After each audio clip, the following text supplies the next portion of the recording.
नमस्कार, मैं रफी और आप देख रहे हैं डीएनएन इंडिया। अपेक्षा सिटी चाचावास में आयोजित श्री राम जानकी प्राण प्रतिष्ठा महोत्सव के अंतर्गत चल रही नानी रो मायरो कथा के दूसरे दिन श्रद्धा, भक्ति और भावना का अनुपम संगम देखने को मिला। प्रख्यात कथावाचक जय किशोरी जी की ओजस्वी एवं भावपूर्ण अमृतवाणी से संपूर्ण वातावरण भक्ति रस में सरोबार हो उठा। अपेक्षा सिटी चाचावास में आयोजित श्री राम जानकी प्राण प्रतिष्ठा महोत्सव के अंतर्गत चल रही नानी रो मायरो कथा के दूसरे दिन श्रद्धा, भक्ति और भावना का अनुपम संगम देखने को मिला। प्रख्यात कथावाचक जय किशोरी जी की ओजस्वी एवं भावपूर्ण अमृतवाणी से संपूर्ण वातावरण भक्ति रस में सरोबार हो उठा। कथा के दौरान नानीबाई के त्याग, विश्वास और भगवान श्री कृष्ण पर अटूट आस्था से जुड़े प्रसंगों का जीवंत वर्णन किया गया, जिसे सुनकर श्रद्धालु भाव विभोर उठे। भजन कीर्तन और मधुर संगीत के बीच श्रद्धालु झूमते नजर आए। वहीं कई भक्तों की आंखें भक्ति रस से छलक उठी। वैदिक मंत्रोच्चार, शंखनाद और हरि नाम संकीर्तन से आयोजन स्थल पूर्णतः आध्यात्मिक ऊर्जा से ओतप्रोत रहा। कथा स्थल पर बड़ी संख्या में श्रद्धालुओं की उपस्थिति ने आयोजन की भव्यता को और भी बढ़ा दिया। इस अवसर पर अपेक्षा सिटी के डायरेक्टर अपेक्षा अग्रवाल ने अधिक से अधिक शहरवासियों से इस पावन कथा में सहभागिता का धर्म लाभ अर्जित करने की अपील की। उन्होंने कहा कि नानी रो मायरो जैसी कथाएं समाज में भक्ति, सेवा और विश्वास के भाव को सुदृढ़ करती है। श्रद्धालुओं में इस पावन कथा के अगले प्रसंगों को लेकर विशेष उत्साह बना हुआ है। वहीं आयोजन को लेकर पूरे क्षेत्र में आध्यात्मिक उल्लास का वातावरण छाया हुआ है। आज कथा का दूसरा दिन है और लोग बहुत ही उत्साहित है इस चीज के लिए। कल से आज जो भीड़ है वो डबल है। जैसे हम लोगों को देख रहे हैं, हम जो मैनेज कर रहे हैं उनमें काफी लोग कथा सुनने आ रहे हैं। कल वाले लोग भी रिपीट हैं और बहुत सारे नए लोगों ने भी हमको ज्वाइन किया है। बहुत ही मजा आ रहे हैं। जैसे कि जया किशोरी जी बीच बीच में भजन और संगीत का भी इसमें ऐड करती हैं, तो लोग डांस करते हैं, अपनी जगह से उठते हैं और एंजॉय करते हैं उस चीज़ के लिए। स्टेज के पास में भी आके डांस कर रहे हैं, तो लोग काफ़ी डांस करके एंजॉय कर रहे हैं। आज विशेषकर जो कथा का जो मार्मिक जो बातें जया किशोरी जी ने बताई है, उनमें घर परिवार से रिलेटेड जो इन्होंने बातों को बताया है, घर में कौन का क्या दायित्व है, बड़ों का क्या है, छोटों का क्या है, और जो सीख मिली है इनसे, मैं समझता हूँ कि अगर वो लोग अगर आके सुनते तो उनको बहुत कुछ सीखने को मिलता है अपने घर परिवार के लिए। विचारधारा तो हमारी सिर्फ इतनी थी कि हमने जो राम मंदिर की प्राण प्रतिष्ठा की है उसमें कोई ऐसा आयोजन हो कि ये हमेशा के लिए यादगार पल बन जाए। यही एक विचारधारा हमने लेके चले थे। पर जिस तरह का हमने उत्साह देखा है कल में और आज में, जस्ट डबल का फर्क है। हम लोगों को अपना क्राउड कंट्रोल करने के लिए इसके अंदर पासेस के, निःशुल्क पासेस की व्यवस्था करनी पड़ी। तो ऑन साइट आज 5000 पास को हमने ऑन साइट हमने दिया है। जो लोग आ गए थे बिना पास के, उनको भी हमने कहीं ना कहीं उनको मतलब सब लोगों को निराश नहीं किया और उनको कथा सुनने में कल कथा अखिल भारतीय तेरापंथ महिला मंडल के निर्देशन में श्री श्वेतांबर जैन तेरापंथ महिला मंडल अजमेर द्वारा विश्व कैंसर दिवस के अवसर पर तेरापंथ सभा भवन सुंदर विलास में महिलाओं के लिए निःशुल्क पीएपी स्मीयर टेस्ट शिविर का आयोजन किया गया।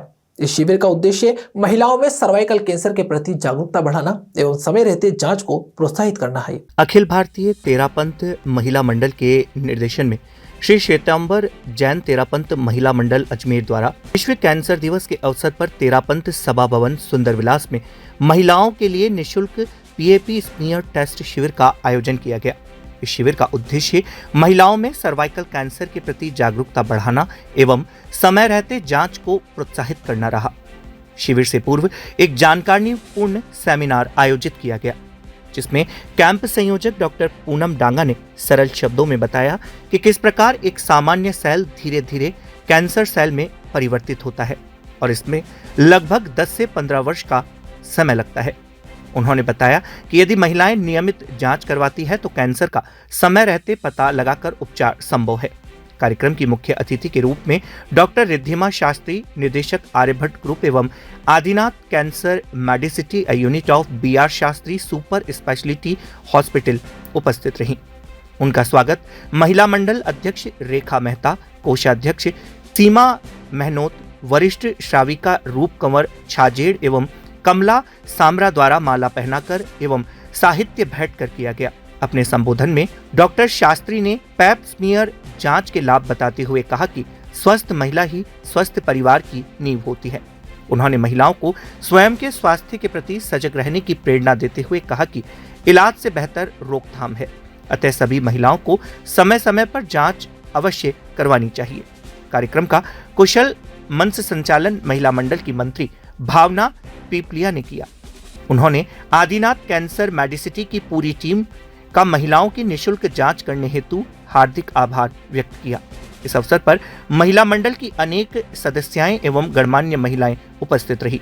यह शिविर न केवल जांच तक सीमित रहा बल्कि महिलाओं को स्वास्थ्य के प्रति जागरूक, आत्मनिर्भर और सशक्त बनाने की दिशा में एक प्रेरणादायी कदम सिद्ध हुआ। जिला न्यायालय अजमेर के भवन को अज्ञात व्यक्ति द्वारा बम से उड़ाने की धमकी मिलने के बाद पूरे पुलिस प्रशासन में हड़कंप मच गया। जैसे ही धमकी की सूचना मिली, पुलिस विभाग तुरंत अलर्ट मोड पर आ गया और सुरक्षा व्यवस्था कड़ी कर दी।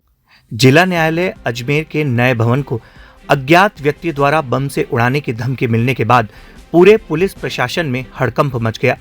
जैसे ही धमकी की सूचना मिली, पुलिस विभाग तुरंत अलर्ट मोड पर आ गया और सुरक्षा व्यवस्था को कड़ी कर दिया गया। सूचना के बाद सिविल लाइंस थाना प्रभारी शंभू सिंह के नेतृत्व में पुलिस विभाग के वरिष्ठ अधिकारी, श्वान डॉग टीम और बम निरोधक दस्ता जिला पुलिस न्यायालय की नई बिल्डिंग में पहुंचे। सुरक्षा एजेंसियों ने पूरी सतर्कता के साथ न्यायालय परिसर की घेराबंदी कर बम निरोधक दस्ते और श्वान टीम द्वारा न्यायालय परिसर के हर कोने की गहनता से जांच की। कोर्ट की नई बिल्डिंग, आसपास के कमरों, गलियारों और खुले स्थानों की बारीकी से तलाशी ली गई। काफी देर तक चली इस जांच के दौरान पुलिस ने किसी भी संदिग्ध वस्तु या विस्फोटक सामग्री के मिलने की पुष्टि नहीं की। धमकी देने वाले अज्ञात व्यक्ति की पहचान और कॉल संदेश की जांच के लिए पुलिस द्वारा आवश्यक तकनीक कार्यवाही की जा रही है। फिलहाल पुलिस को किसी भी प्रकार की कोई संदिग्ध या विस्फोटक सामग्री नहीं मिली है।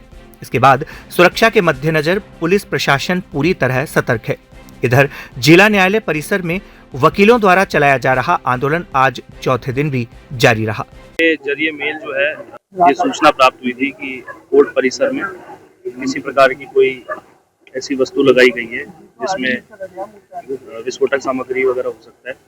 उस सूचना के आधार पर हमने जो हमारा नॉर्थ सर्कल है, सीआईडी जोन और एसडीआरएफ, सिविल डिफेंस, बीडीएस की टीम, हमने जो है संयुक्त रूप से पूरी कोर्ट परिसर के अंदर इंक्लूडिंग सारे 5 फ्लोर और बेसमेंट पार्किंग एरिया को अच्छे से चेक किया है और हमें किसी प्रकार की कोई संदिग्ध वस्तु भी नहीं मिली।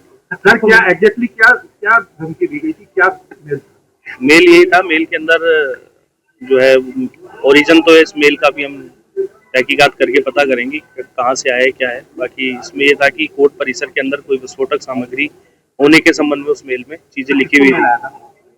ये हमें जो है डीएम साहब के यहाँ से बिल्कुल इस संबंध में जो है हमने मुकदमे दर्ज कर रखे हैं। पहले जो कलेक्ट्रेट में जो धमकी दी थी उस संबंध में, और उन मुकदमों का भी अनुसंधान जारी है। चूंकि ये साइबर रिलेटेड क्राइम है तो हम इंफॉर्मेशन गैदर कर रहे हैं और अग्रिम अनुसंधान कर रहे हैं। क्या हमारे वकीलों की हड़ताल का चौथा दिन है और हनुमान चालीसा का पाठ चल रहा है, ताकि हम ये प्रार्थना कर रहे हैं कि जो हमारी समस्या है और जितने भी उच्च अधिकारी वो हमारी समस्याओं को सुने और उसका त्वरित गति से निराकरण करें। इसी बीच के अंदर अभी देखा कि कुछ डॉग स्क्वाड टीम और कुछ पुलिस टीम इस न्यायालय परिसर में अचानक बहुत हड़बड़ी से दौड़ती हुई भागती हुई आई, तो जानकारी करी तो पता चला कि नए न्यायालय भवन को बम से उड़ाने की किसी अज्ञात व्यक्ति ने धमकी दी है और जिसके निमित्त यह डॉग स्क्वाड टीम और सारा पूरे नए न्यायालय भवन का निरीक्षण कर रहे हैं, देख रहे हैं। जो भी नए न्यायालय भवन में पक्षकार और लोग हैं उन्हें बाहर निकाला जा रहा है और हम चाहते हैं कि इस प्रकार की धमकी देने वाले व्यक्ति के विरुद्ध कार्रवाई की जाए। रुपेंद्र कुमार परियार, सचिव जिला बार एसोसिएशन अजमेर। राजस्थान की आशा सहयोगिनियों ने बजट 2026-27 को लेकर राज्य सरकार से अपनी लंबित समस्याओं के समाधान की मांग की। इस संबंध में अजमेर से आशा सहयोगिनियों के द्वारा चिकित्सा एवं स्वास्थ्य मंत्री को अजमेर जिला कलेक्टर के माध्यम से मांग पत्र सौंपा गया। राजस्थान की आशा सहयोगिनियों ने बजट 2026-2027 को लेकर राज्य सरकार से अपनी लंबित समस्याओं के समाधान की मांग की है। इस संबंध में अजमेर की आशा सहयोगिनियों द्वारा चिकित्सा एवं स्वास्थ्य मंत्री के नाम अजमेर जिला कलेक्टर लोकबंधु को एक मांग पत्र सौंपा गया, जिसमें आशा सहयोगिनियों की आर्थिक, सेवा, सुरक्षा और पदोन्नति से जुड़ी प्रमुख समस्याओं को उठाया गया। वर्तमान में राजस्थान में लगभग 353 आशा सहयोगिनियां कार्यरत है। इनका चयन वर्ष 2003 से शुरू हुआ था। उस समय मानदेय मात्र 500 रुपए प्रति माह निर्धारित किया गया था। आज भी आशा सहयोगिनियां बेहद कम मानदेय में स्वास्थ्य सेवाओं की रीढ़ बनी हुई है। आशा सहयोगिनियों ने मांग की है कि उनके कार्य की प्रकृति और जिम्मेदारियों को देखते हुए उन्हें राजस्थान सिविल सेवा अधिनियम 2022 के अंतर्गत शामिल किया जाए और न्यूनतम 18,000 रुपए प्रति माह मानदेय दिया जाए। मांग पत्र में बताया गया कि वर्ष 2004 की चयन प्रक्रिया में सरकार द्वारा निर्धारित शर्तों को हटाकर आशा सहयोगिनियों को वेतनमान प्रणाली से जोड़ा जाए ताकि उन्हें नियमित कर्मचारियों की तरह लाभ मिल सके।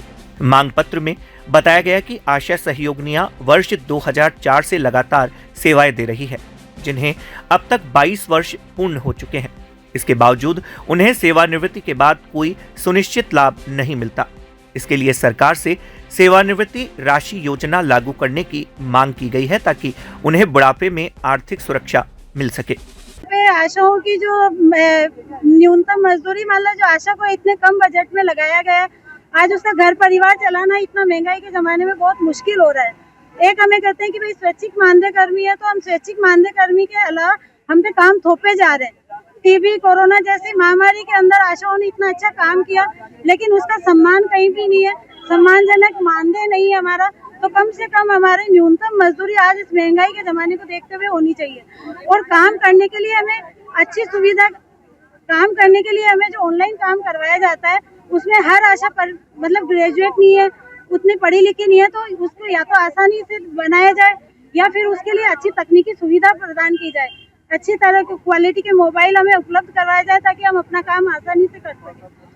आज किससे मिलने आए? आज कलेक्टर महोदय से मिलने आए हैं। हम अपनी ये समस्याएं हैं कि भाई जो हमारे न्यूनतम मजदूरी कम से कम, जिससे हम अपने घर परिवार का पालन पोषण अच्छे से कर सके, उसके लिए हम अपनी मांग रखने आए। मांग कर रहे हो आप सैलरी की अभी कितनी है? न्यूनतम मजदूरी बोल रहे हैं हम तो कि भाई हम ज्यादा नहीं, कम से कम न्यूनतम मजदूरी हमें दी जाए, जिससे एक आज जो महंगाई के दौर में हम जो अपना घर परिवार पाल सके। अभी किस तरीके की परेशानी आपको? अभी हमें तो देखो, ना तो हमारे पास बैठने का कोई निश्चित स्थान है। आज आंगनबाड़ी पे भी हमारा कोई निश्चित, मानते हमारा फील्ड वर्क है, लेकिन कहीं ना कहीं हमारे पास भी एक टेबल कुर्सी या ऐसी जगह फिक्स हो कि वहाँ पे हम अपना बैठ के अपना काम कर सके रिकॉर्ड रजिस्टर का। उसके अलावा हमारे को आए दिन हर किसी सर्वे में झोंक दिया जाता है। SIR सर्वे में भी हमें लगाया, ना कोई मानदेय है, ना कोई प्रोत्साहन राशि है, और उसके अलावा जो हमारे का रूटीन का काम है वो भी हमें करना है, तो हमें डबल काम करने पड़ते हैं। अब आने वाले समय में कह दिया कि जनगणना में लगा दी, मतलब बिना उस आशा की परेशानी समझे हर काम में आशा को झोंका जाता है। लेकिन सम्मान के समय सरकार को भी ये याद नहीं आता है कि आशा कोई है। गए अभी राखी के टाइम में सरकार ने कार्यकर्ता आशा बहन, सहायिका बहनों को सम्मान दिया, सम्मान स्वरूप 500 रुपए दिए। हमें पैसे से नहीं, लेकिन सम्मान, हम एक ही जगह काम करने वाली महिला है, लेकिन हमारे में सौतेला व्यवहार किया जाता है। तो कृपया हमारा भी ध्यान रखें आगे, और माननीय कलेक्टर महोदय से निवेदन है कि हमारी इस समस्या को आगे राजस्थान माध्यमिक शिक्षा बोर्ड द्वारा 12 फरवरी से आयोजित होने वाली बोर्ड परीक्षाओं की तैयारियां पूर्ण कर ली गई है। बोर्ड परीक्षाओं को शांतिपूर्ण, निष्पक्ष एवं पारदर्शी ढंग से संपन्न कराने के उद्देश्य से बोर्ड स्तर पर सभी आवश्यक व्यवस्थाएं सुनिश्चित की जा रही है। राजस्थान माध्यमिक शिक्षा बोर्ड द्वारा 12 फरवरी से आयोजित होने वाली बोर्ड परीक्षाओं की तैयारियां पूर्ण कर ली गई है। परीक्षाओं को शांतिपूर्ण, निष्पक्ष एवं पारदर्शी ढंग से संपन्न कराने के उद्देश्य से बोर्ड स्तर पर सभी आवश्यक व्यवस्थाएं सुनिश्चित की जा रही है। इसी क्रम में शुक्रवार को राजस्थान माध्यमिक शिक्षा बोर्ड के रीट सभागार में उड़नदस्तों के संयोजकों के लिए एक विशेष प्रशिक्षण कार्यक्रम आयोजित किया गया। इस कार्यक्रम की अध्यक्षता बोर्ड सचिव गजेंद्र सिंह राठौड़ ने की। प्रशिक्षण सत्र में प्रदेश भर में बनाए गए परीक्षा केंद्रों का निरीक्षण करने वाले उड़नदस्तों के संयोजक उपस्थित रहे।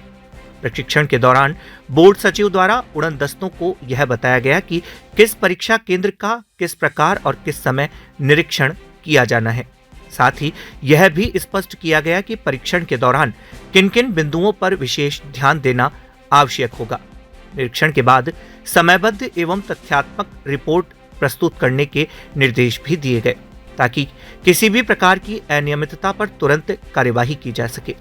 बोर्ड सचिव ने कहा कि परीक्षा की विश्वसनीयता बनाए रखने के लिए नकल पर पूर्ण रूप से अंकुश लगाना प्राथमिकता है।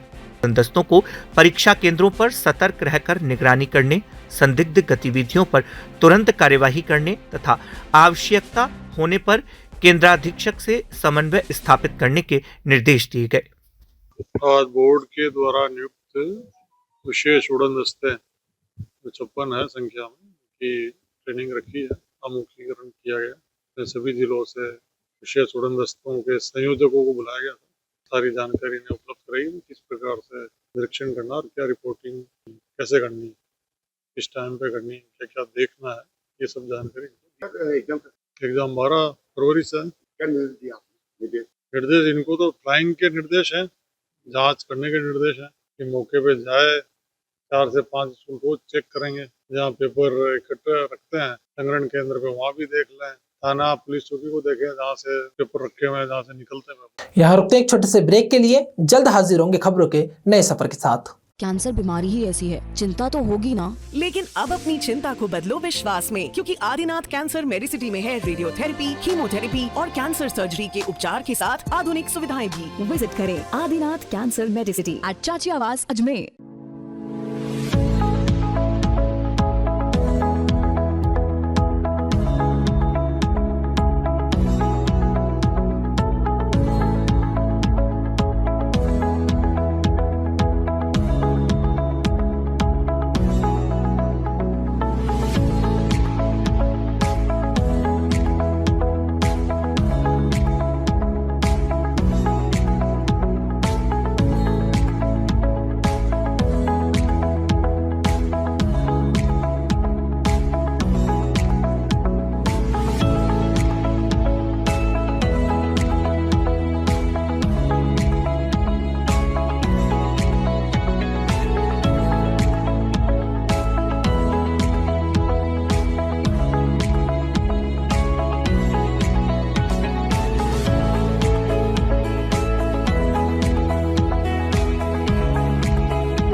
महर्षि दयानंद सरस्वती विश्वविद्यालय अजमेर की ओर से आयोजित अंतर महाविद्यालय नेटबॉल पुरुष प्रतियोगिता 2025-26 का शुभारंभ शुक्रवार को दयानंद महाविद्यालय आनंद स्वामी स्पोर्ट्स कॉम्प्लेक्स के नेटबॉल मैदान में हुआ। उद्घाटन समारोह प्रातः 10 बजे आयोजित किया गया। महर्षि दयानंद सरस्वती विश्वविद्यालय अजमेर की ओर से आयोजित अंतर महाविद्यालय नेटबॉल पुरुष प्रतियोगिता वर्ष 2025-2026 का शुभारंभ शुक्रवार को दयानंद महाविद्यालय आनंद स्वामी स्पोर्ट्स कॉम्प्लेक्स के नेटबॉल मैदान में भव्यता के साथ हुआ। प्रतियोगिता का उद्घाटन दयानंद महाविद्यालय के प्राचार्य डॉक्टर लक्ष्मीकांत द्वारा किया गया। मुख्य अतिथि डॉक्टर लक्ष्मीकांत ने खिलाड़ियों को खेल भावना के साथ खेलने के लिए प्रेरित किया। विशिष्ट अतिथि डॉक्टर संजय तोमर ने अपने उद्बोधन में कहा कि खेल में हार जीत से अधिक महत्वपूर्ण खेलना होता है। खेल अधिकारी डॉक्टर कुलदीप सिंह ने बताया कि प्रतियोगिता में कुल 7 महाविद्यालयों की टीमें भाग ले रही है। उन्होंने महाविद्यालय में खेल सुविधाओं के विकास के लिए प्राचार्य का आभार व्यक्त किया। आज महर्षि दयानंद सरस्वती विश्वविद्यालय की सेकंड नेट बॉल टूर्नामेंट का आयोजन दयानंद कॉलेज में किया जा रहा है और इसमें तकरीबन 7 कॉलेजेस की टीम्स पार्टिसिपेट कर रही हैं और आज जो भी विजेता टीम रहेगी वो वेस्ट जोन में या आगे प्रतियोगिता में ये भाग लेंगे। और मैं इसके सफल आयोजन के लिए दयानंद कॉलेज के जो हमारे शारीरिक शिक्षा विभाग के टीचर्स हैं और स्टाफ है उन सबका मैं धन्यवाद ज्ञापित करता हूं और यूनिवर्सिटी के वाइस चांसलर साहब का भी धन्यवाद करता हूं कि उन्होंने हमें ये टूर्नामेंट करवाने का मौका दिया है। पंचशील स्थित सदगुरु इंटरनेशनल स्कूल में कक्षा 1 का पेरेंट्स डे सफलतापूर्वक आयोजित किया गया। इस कार्यक्रम का उद्देश्य अभिभावकों को विद्यार्थियों की शैक्षणिक प्रगति एवं कौशल से अवगत कराना था। पंचशील स्थित सदगुरु इंटरनेशनल स्कूल में कक्षा 1 का पेरेंट्स डे सफलतापूर्वक आयोजित किया गया। इस कार्यक्रम का उद्देश्य अभिभावकों को विद्यार्थियों की शैक्षणिक प्रगति एवं कौशल से अवगत करवाना था। पेरेंट्स डे पर छात्र छात्राओं ने अपनी प्रतिभा दिखाकर अपना आत्मविश्वास बढ़ाया। अभिभावकों ने अपने बच्चों की प्रगति से जुड़े और शिक्षकों के प्रयासों की झलक देखने को मिली। कार्यक्रम की शुरुआत विषय ओवर कम प्रार्थना से की गई। इसके पश्चात विद्यार्थियों द्वारा विषयवार गतिविधियां प्रस्तुत की गई, जिनमें अंग्रेजी विषय में एक कविता प्रस्तुत की गई। इसमें पेरेंट्स ने भी बढ़ चढ़कर अपनी सहभागिता निभाई। गणित में मल्टीप्लिकेशन बिंदुओं के साथ गतिविधि के माध्यम से दिखाया गया।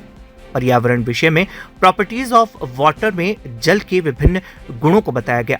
हिंदी विषय में विलोम शब्दों की रोचक गतिविधियां करवाई गई, जिसमें बच्चों ने सही विलोम शब्द का जोड़ना सीखा।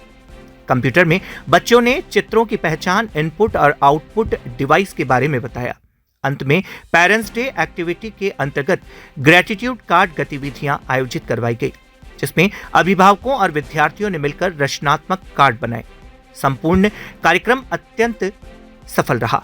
अंत में समस्त अभिभावकों ने विद्यार्थियों की आत्मविश्वास से पूर्ण शानदार प्रस्तुति, शिक्षकों की सुनियोजित योजना एवं विद्यालयों के प्रयासों की भूरी भूरी प्रशंसा की।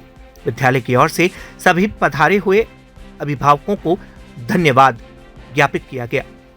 आज सदगुरु इंटरनेशनल स्कूल में क्लास फर्स्ट के लिए पेरेंट्स डे ऑर्गेनाइज किया गया, जिसमें बच्चों ने बहुत ही एंथुजियाज्म और कॉन्फिडेंस के साथ अपने पेरेंट्स को अपने पूरे ईयर की लर्निंग्स के बारे में बताया।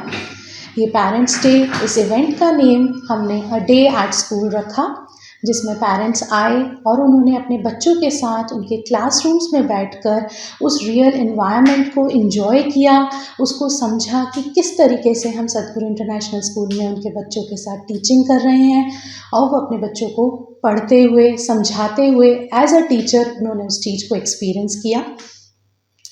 इसमें डिफरेंट सब्जेक्ट बेस्ड एक्टिविटीज़ कराई गई, जैसे कि इंग्लिश के लिए बच्चों ने पोम रेसिटेशन करी, जिसका title I learn to be better था। उसमें पेरेंट्स को ये पता चला कि उनके बच्चे एक अच्छे ह्यूमन बीइंग बनने की पाथ पर हैं, वो उस चीज़ के लिए डेवलप कर पा रहे हैं। हिंदी में विलोम शब्द एक्टिविटीज़ कराई गई, जिसमें बच्चों ने फ्लैश कार्ड्स के साथ पेरेंट्स को विलोम शब्द समझाए।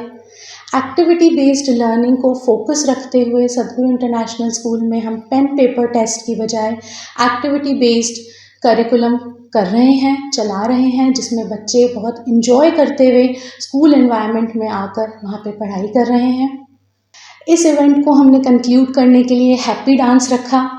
बच्चों ने ईवीएस की एक्टिविटीज़ में प्रॉपर्टीज़ ऑफ वाटर समझाया कि प्रॉपर्टीज़ ऑफ वाटर किस तरीके की है। वाटर ऑर्डरलेस है, वाटर में किसी भी तरीके का टेस्ट नहीं होता। फिर हमने उसमें रूह अफ़ज़ा एंड ऑल उस सबको मिला के बच्चों ने एक्सपेरिमेंट्स के बेसिस पे पेरेंट्स को प्रॉपर्टीज़ ऑफ वाटर समझाई।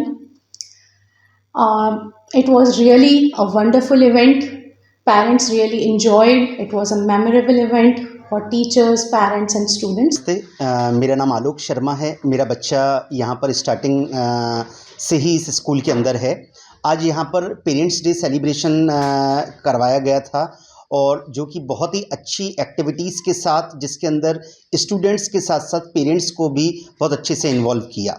ओवरऑल यदि स्कूल की बात करें तो एक्स्ट्रा करिकुलम एक्टिविटीज़ के अलावा टीचिंग एक्टिविटीज़, टीचर्स का जो स्टडी मटेरियल है, स्टडी का तरीका है, और extra curricular activities, sports, musics और सभी का ओवरऑल डेवलपमेंट बहुत ही अच्छी तरीके से और एक सेटिस्फैक्ट्री मैनर में यहाँ करवाया जाता है। तो we are thankful to the Sadguru international school कि उन्होंने अजमेर में इस तरह का एक बहुत अच्छा प्लेटफॉर्म बच्चों को प्रोवाइड कराया है। We are completely satisfied from the management, from the staff and teachers. भाशमी है, मेरे बेटे का नाम लारे भाशमी है, क्लास फर्स्ट है। यहाँ के टीचर्स बहुत ही अच्छे हैं, बहुत ही सपोर्टिव हैं, कॉल करके बताते हैं कोई भी प्रॉब्लम होती है, बच्चे को कुछ भी प्रॉब्लम है जल्दी बता देते हैं, ताकि हम कोऑपरेट भी कर पाते हैं बच्चे के साथ भी। और स्कूल बहुत ही अच्छा है, स्टाफ भी बहुत अच्छा है, बहुत सपोर्टिव स्टाफ है। और यहाँ की एक्टिविटीज़ सबसे मेन चीज़ है जो बच्चे को एक्टिव रखती है, वो एक्टिविटीज़ ही मेन है। और उसकी एक्टिविटीज़ देख के हम बहुत खुश हैं और बहुत अच्छा लगता है। बच्चे रोज़ आने के लिए ज़िद करते हैं, स्कूल आने के लिए कभी रोते नहीं, और हमेशा आते हैं बच्चे, डेली आते हैं यहाँ पर, और अच्छे से एक्टिविटीज़ होती है तो बच्चे भी एक्टिव रहते हैं। और स्कूल स्टाफ सभी बहुत सपोर्टिव है, बहुत अच्छा लगता है टीचर्स के साथ बात करके, सब करके। आरआई सरवाड़ राज्य राजमार्ग पर बोराड़ा में स्थित टोल टैक्स को लेकर शुक्रवार को आसपास के ग्रामीणों का गुस्सा फूट पड़ा। बड़ी संख्या में ग्रामीणों ने टोल प्लाजा पर धरना प्रदर्शन करते हुए जमकर हंगामा किया। आरआई सरवाड़ राज्य राजमार्ग पर बोराड़ा में स्थित टोल टैक्स को लेकर शुक्रवार को आसपास के ग्रामीणों का गुस्सा फूट पड़ा। बड़ी संख्या में ग्रामीणों ने टोल प्लाजा पर धरना प्रदर्शन करते हुए जमकर हंगामा किया और स्थानीय लोगों को टोल मुक्त करने की मांग की। प्रदर्शन की सूचना मिलते ही अराई व बोराड़ा थाना पुलिस मौके पर पहुंची और स्थिति को संभालते हुए ग्रामीणों से समझाइश के प्रयास किए गए। ग्रामीणों ने आरोप लगाया कि टोल बूथ पर कार्यरत कर्मचारियों द्वारा उनके साथ अभद्र व्यवहार किया जाता है। इसके साथ ही आसपास के गांवों के वाहनों से भी जबरन टोल वसूल किया जा रहा है। स्थानीय लोगों का कहना है कि टोल प्रशासन द्वारा ग्रामीणों को किसी भी प्रकार की छूट नहीं दी जा रही, जिससे रोजमर्रा की आवाजाही में भारी परेशानी का सामना करना पड़ रहा है। धरना दे रहे ग्रामीणों की प्रमुख मांग है कि बोराड़ा टोल टैक्स के आसपास के करीब 20 किलोमीटर के दायरे में आने वाले सभी गांवों को टोल मुक्त किया जाए, ताकि किसानों, मजदूरों और विद्यार्थियों को राहत मिल सके। उन्होंने बताया कि भाजपा नेता सुभाष चौधरी को दूरभाष पर पूरे मामले से अवगत करवाया गया। इस पर सुभाष चौधरी ने टोल मैनेजर से बातचीत कर 20 किलोमीटर के दायरे में आने वाले सभी वाहनों को टोल फ्री करने के निर्देश दिए। टोल फ्री करने के निर्देश मिलने के बाद ग्रामीणों ने कुछ हद तक संतोष जताया। हालांकि उन्होंने स्पष्ट किया है कि जब तक निर्देशों का पूर्ण रूप से पालन नहीं होता है, तब तक वह आंदोलन के लिए तैयार रहेंगे। देखिए, स्कूल बच्चों की मांग, ये हमारी ग्राम पंचायत काशी में टोल लगा हुआ है, ग्राम श्री रामपुरा में। अच्छा, ये अपने मनमानी से जो निजी साधन है उनका भी टोल वसूली कर रहे हैं, और जो लोकल पिकअप वगैरह अपने जो भी छोटा मोटा साधन है कॉमर्शियल, उनका जो रोज़ डेली अप डाउन कर रहे हैं उनका भी टोल ले रहे हैं, बिना वजूद परेशान करें। हमारे बच्चे स्कूल में जाते हैं, हर 10वीं परीक्षा एग्जाम दें, उनका भी टोल ले रहे हैं, बसों को रोज़ परेशान करते हैं। वो पूरे इधर साइड में पूरे रास्ता खराब कर दिया, सड़कों खराब कर दिया टोल करते हैं, रोज बदमाश भी रखते हैं यहाँ पे। अच्छा, के लिए हमारे लोकल जनता को। और हमने कई जगह पता किया है कि ये टोल कार्य करता है जो है लोगों के साथ बदतमीजी के साथ साथ देन लेन पे भी उतारू आ जाते हैं। बिल्कुल आते हैं, ये मैंने खुद ने देखा है। अच्छा, मैनेजर से क्या बात हुई है आपकी? बात हुई कि हम लोकल को किसी कोई प्रकार का टोल नहीं लेंगे आज के बाद, ये बात हुई मेरे मैनेजर से। कितने किलोमीटर के दायरे में कितने? तो उन्होंने बोला कि मैं इनका इलाज कर देंगे और हो गया इनका। अच्छा, और कितने किलोमीटर के दायरे में दिखाना और फिर जाना? नहीं, कितने किलोमीटर के दायरे में टोल? 20 किलोमीटर के लिए बोल रहे हैं, 20 किलोमीटर तो कोई हमारे लोकल में कोई टोल नहीं है। आज हमने समस्त ग्राम वासियों ने और कासिर पंचायत और बोराड़ा पंचायत वासियों ने और पास के गाँव वालों ने आज यहाँ एकत्रित हुए हैं, और टोल मुक्त राजस्थान, इस पे हम हमेशा ही बात करते हैं। टोल मुक्त राजस्थान की बात करते हैं 20 किलोमीटर के दायरे में। अगर 20 किलोमीटर के दायरे में टोल मुक्त नहीं होता है और कोई भी किंतु परंतु करता, आज हालांकि लोग आए हैं, सिर्फ स्कूल की बस और कुछ 10-5 गाड़ियों के नाम लिखे हैं। अगर ऐसी राजनीति फिर कभी हुई तो ये पूरी जनता सबक सिखाएगी इनको।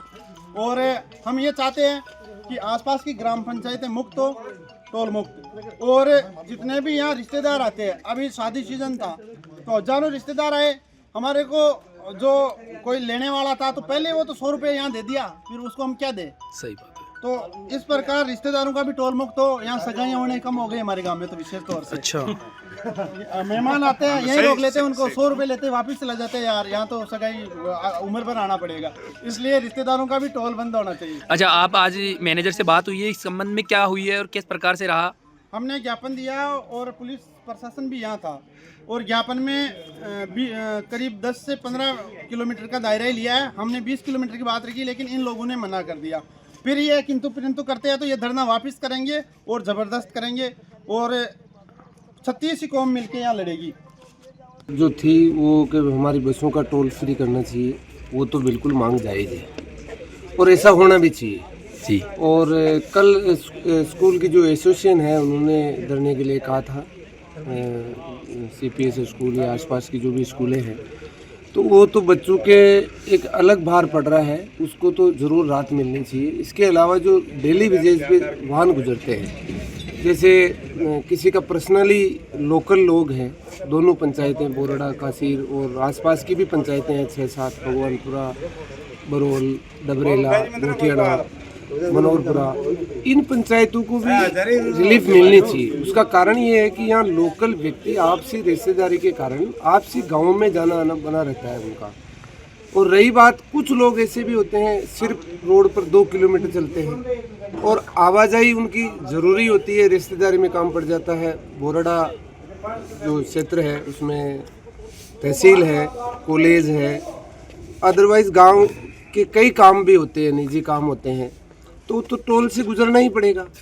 और हमारी तो इन सबके साथ मांग है, क्षेत्र के जनप्रतिनिधि होने के साथ पुलिस एवं प्रशासन और उच्च अधिकारियों से, एमएलए एमपी साहब, जो भी अथॉरिटी है इनकी टोल की, या हमारे राज्य के जो पीडब्ल्यूडी मिनिस्टर है दिया कुमारी जी, और क्षेत्रीय विधायक है गौतम जी है, नसीराबाद से रामस्वरूप लामा है, इधर से कोई विकास चौधरी है, इन सबसे आशा करते हैं लोग, उनको वोट ही इस बात के लिए दिया जाता है कि गांव गरीब किसान मजदूर को कुछ लाभ मिले।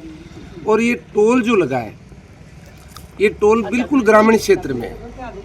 इस टोल का लगभग लोग गाँव में, कई लोगों के पास व्हीकल जो होते हैं, लगभग पिकअप गाड़ियाँ होती है, साधारण सी गाड़ियाँ होती है, तो वो जी नंबर तो होती है, लेकिन वो बच्चों को छोड़ने में, सब्जी के जो ठेला वगैरह लगाते हैं या तो कोई दुकान करते हैं, जो कृषि से संबंधित कार्य करते हैं, वो जी नंबर गाड़ियां लेकर के ही अधिकतर गुजरते हैं। और जी नंबर का यहाँ प्रावधान कर रखा है कि उससे टोल लिया जाएगा। प्राइवेट गाड़ी हो उसको फिर भी रिलीफ दी जाती है आसपास की को, लेकिन जी नंबर जो पर्पज़ में जो गाड़ी ली जाती है वो कृषि कार्य के लिए काम आती है। बाटा लाया जाता है किसानों के लिए, खाद लाई जाती है खेती के लिए।